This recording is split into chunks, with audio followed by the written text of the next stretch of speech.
আসসালামু আলাইকুম, সকলকে আমন্ত্রণ আনন্দ টিভি সংবাদে আপনাদের সঙ্গে আছি আমি মোস্তফা কামাল তোহার।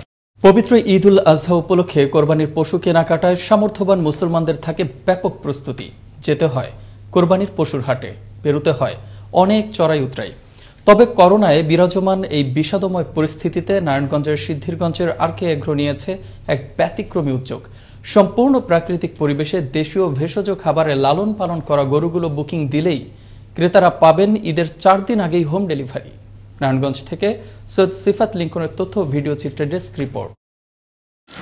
রাজধানী ঢাকার নিকটবর্তী জেলা নারায়ণগঞ্জ মহানগরের সিদ্ধিরগঞ্জে অবস্থিত ঢাকেশ্বরী এলাকা।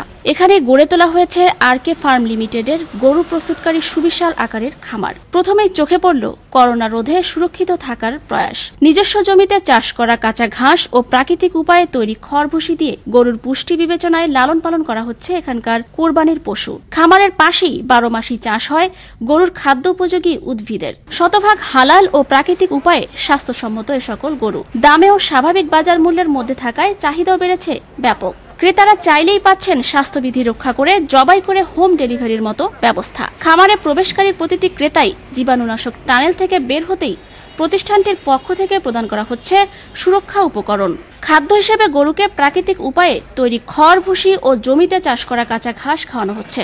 এসব খাবারে নেই কোনো কেমিক্যাল বা পশু ফুলানো ফাঁপানোর রসদ। দামও একেবারেই সহনীয় পর্যায়ে রাখা হয়েছে। গরুর সাথে যে পরিবেশটা আসে চলতেছে, পরিবেশটা দিকে সবচেয়ে ভালো, খাবারগুলি ভালো, এখানে ঘাস তৈরি করে, এটাও দেখলাম ভালো। হাটে যাব, হাটের পরিস্থিতি কেমন না কেমন হয়, সেজন্য আমরা এগ্রো ফার্মা থেকে গরু নেওয়ার চিন্তা ভাবনা করছি। আরকে এগ্রো ফার্মের ম্যানেজার জানান, ক্রেতারা বুকিং মানি দিলেই থাকছে ঈদের কয়েকদিন আগেই হোম ডেলিভারির ব্যবস্থা। আমাদের এখানে 50,000 থেকে শুরু করে 10 লক্ষ টাকার পর্যন্ত গরু আছে। বিভিন্ন সাইজের গরু এখানে পাওয়া যাবে। জাত বলতে শাহিওয়াল, সিন্ধি, সিব্বি, কংক্রেজ, হালিকর, দেশাল, সমস্ত জাতের গরু আমাদের এখানে কম বেশি আছে।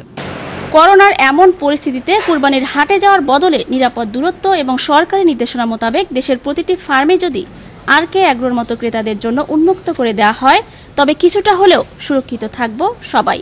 প্রয়োজন সকলের সমন্বিত উদ্যোগ। নয়নমণি, আনন্দ টিভি, ন্যাশনাল ডেস্ক। রাজধানী ঢাকায় যারা পরিষ্কার পরিচ্ছন্নতার দায়িত্ব পালন করছেন তাদেরই নেই কোনো স্বাস্থ্যবিধি মানার ব্যবস্থা। করোনা মহামারীর মাঝে তারা অনেকটাই ঝুঁকি নিয়ে কাজ করছেন। ঢাকা উত্তর সিটি কর্পোরেশন ঘুরে শাহিন রেজার ক্যামেরায় মুসামিয়ার প্রতিবেদন। উত্তর সিটিতে রয়েছে নিয়মিত স্কেলভুক্ত 2700 ও প্রাইভেট কোম্পানির 1300 পরিচ্ছন্ন কর্মী। এছাড়া রয়েছে প্রতিটি ডাস্টবিনের জন্য এলাকাভিত্তিক কর্মী। সিটি কর্পোরেশনের নিয়োজিত কর্মীদের জন্য মাস্ক, বুট ও হ্যান্ড গ্লাভস ব্যবহার হলেও প্রাইভেট কোম্পানি কর্মীদের এসব দ্রব্য দেওয়া হয়নি। অথচ করোনার এই দুর্বিষহ ক্রান্তিকালে সুরক্ষার প্রাধান্যই সবার আগে হওয়া দরকার। সিটি কর্পোরেশনের পরিচ্ছন্ন কর্মীরা বলছেন, আমরা মাস্ক, বুট ব্যবহার করছি, কিন্তু সবসময় এগুলো ব্যবহার করা সম্ভব নয়। দিছে, মাস্ক দিছে, জুতা দিছে, যে স্পোর্ট দিয়েছি তো গন্ডানি কিছু গুলো দিয়েছে, কারণ হাত পাও সাদা হয়ে যাগা, কারণ এইসব পরে কাজ করতে পারে না এরা। ব্যবহার তো করতে যে মাস্ক লাগাই, জুতা যে মাত্র বলছি, আমরা তো ডিউটি শেষ হন। এলাকা ভিত্তিক পরিচ্ছন্ন কর্মীরা বলছেন, আমাদেরকে সুরক্ষার কোনো সামগ্রী দেওয়া হয়নি, তাই আমরা এসব ছাড়াই কাজ করে যাচ্ছি। না, এগুলো কিছু পাওয়া যায় না। হ্যাঁ চাইছি, কিন্তু পাওয়া যায় না। এই 8-10 বছর হবে এই মাস্ক লাগাই, দৈনিক দিন একটা করে 2টা করে মাস্ক যায়। মাস্ক তো আর আমরা অতটি মাস্ক তো আর কিনতে পারবো না। জুতো তো নাই বর্তমানে, এখনো জুতো পাই নাই।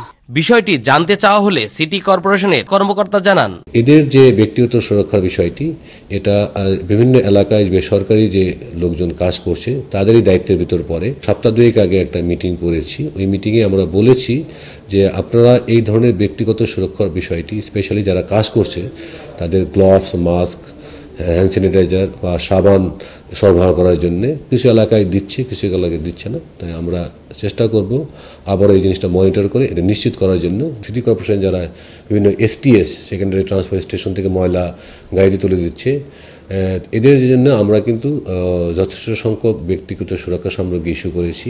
স্বাস্থ্য ঝুঁকি নিয়ে পরিচ্ছন্ন কর্মীদের নাগরিক সেবা দেয়া তাদের স্বাস্থ্যের জন্য ঝুঁকিপূর্ণ। সংশ্লিষ্ট কর্তৃপক্ষ এই সমস্যা সমাধানে এগিয়ে এলেই মিটবে ঝামেলা। তরিকুল ইসলাম, আনন্দ টিভি, ঢাকা। গত 24 ঘন্টায় যমুনা নদীর পানি 24 সেন্টিমিটার বেড়ে রোববার সকালে বাহাদুরাবাদ ঘাট পয়েন্টে বিপদসীমার 14 সেন্টিমিটার উপর দিয়ে প্রবাহিত হচ্ছে। যমুনা নদীর পানি বিপদসীমা অতিক্রম করায় প্লাবিত হয়েছে জামালপুরের দেওয়ানগঞ্জ, ইসলামপুর ও মিলানদহ উপজেলার কয়েকটি নিম্নাঞ্চল। ডুবে গেছে 4টি ইউনিয়নের 150টি বসত বাড়ি। পানিবন্দী হয়ে পড়েছে প্রায় 10,000 মানুষ। এদিকে আরও অবনতি হয়েছে কুড়িগ্রামের বন্যা পরিস্থিতি। জেলার প্রধান প্রধান নদ নদীগুলোর পানি বৃদ্ধি পেয়ে প্রবাহিত হচ্ছে বিপদসীমার উপর দিয়ে। এছাড়াও বৃদ্ধি পেয়েছে তিস্তা, দুধকুমার এবং গঙ্গাধরের পানি। দ্বিতীয় দফা বন্যায় ইতোমধ্যে নিম্ন এলাকা চরাঞ্চল প্লাবিত হয়েছে। পানিবন্দী হয়ে পড়েছে প্রায় 70,000 মানুষ। ঝিনাইদহে পালিত হল মরমী কবি পাগলা খানের 131তম মৃত্যুবার্ষিকী। এ উপলক্ষে রোববার সকালে সদরের বেড়বাড়ি গ্রামে কবির সমাধিতে ফুল দিয়ে শ্রদ্ধা জানায় পাগলা খানের স্মৃতি সংরক্ষণ সংসদ। পরে মরমী কবির জীবন ও কর্ম নিয়ে আলোচনা করেন বক্তারা। বাংলাদেশ স্বাধীনতা অর্জনের পর প্রথম প্রতিষ্ঠিত বিশ্ববিদ্যালয় ইসলামী বিশ্ববিদ্যালয় কুষ্টিয়া। দক্ষিণ পশ্চিমাঞ্চলের শিক্ষার আঁতুড়ঘর হিসেবে খ্যাত এই শিক্ষা প্রতিষ্ঠানটির একদিকে রয়েছে যেমন প্রাকৃতিক রূপ বৈচিত্র্যে ভরপুর, অন্যদিকে রয়েছে বিভিন্ন সাফল্য গাঁথার চিত্র। বিগত 4 বছর বিভিন্ন প্রকার সাফল্যের চিত্র নিয়ে দেখুন কুষ্টিয়া জেলা প্রতিনিধি ফিরোজ ক্যাসারের প্রতিবেদন।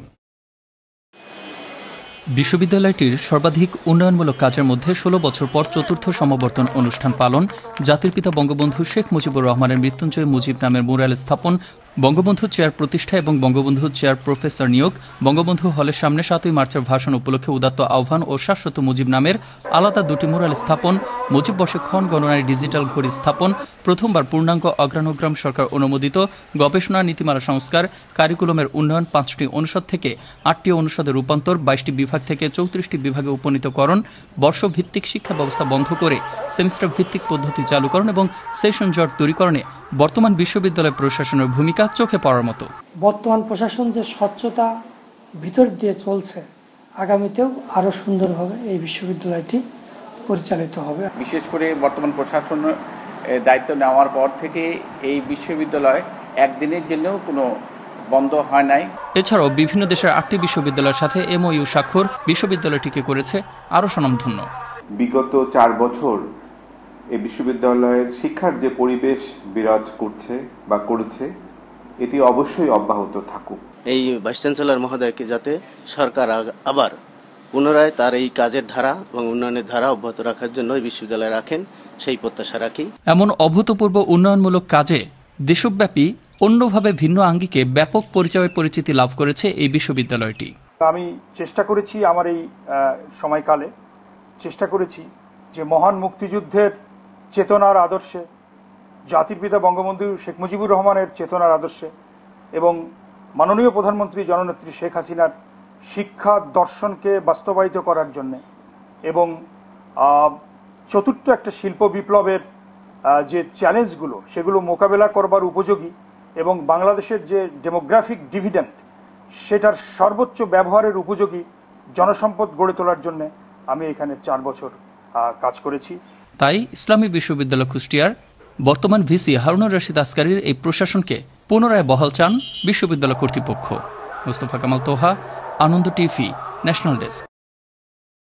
মাত্র 15 মাসের যাত্রায় নগদ দেশের মোবাইল ফিনান্সিয়াল সেবায় দৃষ্টান্ত স্থাপন করেছে বলে জানান ডাক ও টেলিযোগাযোগ মন্ত্রী মোস্তফা জব্বার। শুক্রবার ওয়েবিনারের মাধ্যমে নগদের অ্যাড মানি সেবার উদ্বোধনী অনুষ্ঠানে একথা বলেন তিনি।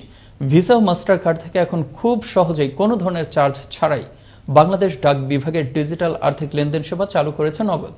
শুক্রবার অ্যাপটির উদ্বোধন করা হয়। এই ছিল আনন্দ টিভির সংবাদে এখনকার মতো। আনন্দ টিভির সংবাদ দেখুন প্রতিদিন বিকাল 5টা 30 মিনিট এবং রাত 9টা 30 মিনিটে। করোনা থেকে আপনি এবং আপনার পরিবারকে সুরক্ষিত রাখতে স্বাস্থ্য বিধি মেনে চলুন। আনন্দ টিভির সঙ্গে থাকার জন্য সকলকে অসংখ্য ধন্যবাদ।